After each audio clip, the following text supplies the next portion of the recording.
Karibu mtazamaji. Wananchi, wahudumu wa sekta ya uchukuzi na viongozi mbalimbali wanaitaka serikali kuweka mikakati zaidi ya kupunguza gharama ya mafuta, wakisema hatua iliyofikiwa jana ya kupunguza ushuru wa VAT haitoshi. Wakenya wanasema kuwa ongezeko la petroli kwa zaidi ya shilingi 19 na dizeli kwa zaidi ya shilingi 30 unaoongezea mzigo mkubwa wa gharama ya maisha, huku wakihofia kugharamika zaidi wanafunzi watakapofungua shule katika wiki 2 zijazo. Na hii serikali, sisi kama watu wa bodaboda na watu wa mama mboga, watu wa makanga, hii serikali rais usisema ni serikali yetu. Sasa isikuwe serikali yetu yenye unabandisha vitu mpaka mafuta. Unajua ukibandisha mafuta ni kama sasa umeanzia up, tunarudi bottom. No, usema bottom up. Sasa hii tunaona hii bottom up haitusaidika. Tulipiga kura tukijua vitu inaenda kutengenezwa mzuri. Sasa hatujui what went wrong with Ruto. And Opiyo Wandayi.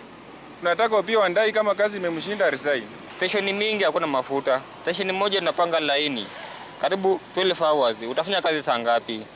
Hawa wanaongeza na wenyewe wanatembea na mafuta ya bure. Kumbuka saa hii vile mimi natoka hapa na mnai sitaki nirudi tena na mikuu kilomita sasa inakuwa 100. Nikifika huko nikufe, nani atapea wewe kura? Sisi kama wana bodaboda tunaumia sana. Ile pesa tulikuwa tunalipisha hata ukienda distance ya 200 na lita ni 200 utapata hakuna kitu umepata. Na tunaomba serikali yetu ya Kenya ikiongozwa na rais wetu mpendwa atufikirie sana sisi watu wa transport, kwa maana hiyo mafuta kupanda 40 namna hii, hiyo ni kama Mwarabu anasema unanichinja minwara, yani unanichinja kwa nyuma. Kulingana na vile bei ya mafuta imeongezeka, itaenda ku affect price ya spares, itaenda ku affect price ya living pia madriver wetu na makondakta. So kwa vovote vile itabidi tuongezee nauli kwa kiasi fulani. This is not a individual decision. This is a collective decision. Like here in Malindi, it is Kilifi County, they have to sit and talk. Hii maneno ya mafuta naonelea tu ni kitu kama kawaida, kwa sababu hata wakati wa Uhuru ilikuwa hivyo.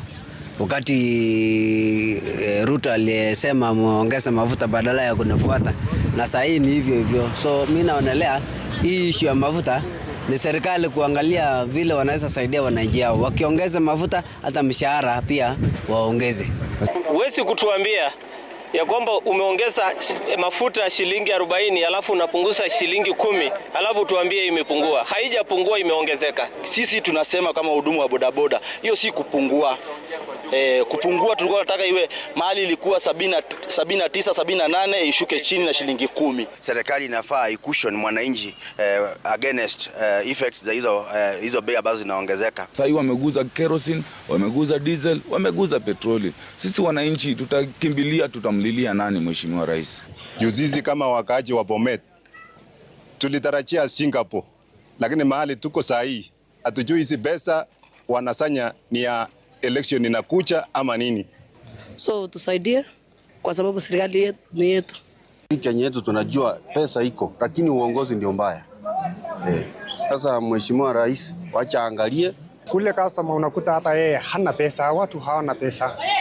So unakuta hata ukijaribu kufumilia na ile bei ambayo ulikuwa unabeba hapo awali ni kidogo sana. Najua mafuta kama yameongezeka, hata chakula ataongezeka. Shida ni hilo, ukiambia mtu akuongeze anasema mafuta imeongeza kwa kila mtu. Hiyo sasa inaenda kutu affect sana kwa biashara. Ukiangalia sisi kama wazazi tuko na watoto wenye wanasoma mahali mbalimbali. So tunaona ni kama watoto wetu wataenda kuumia.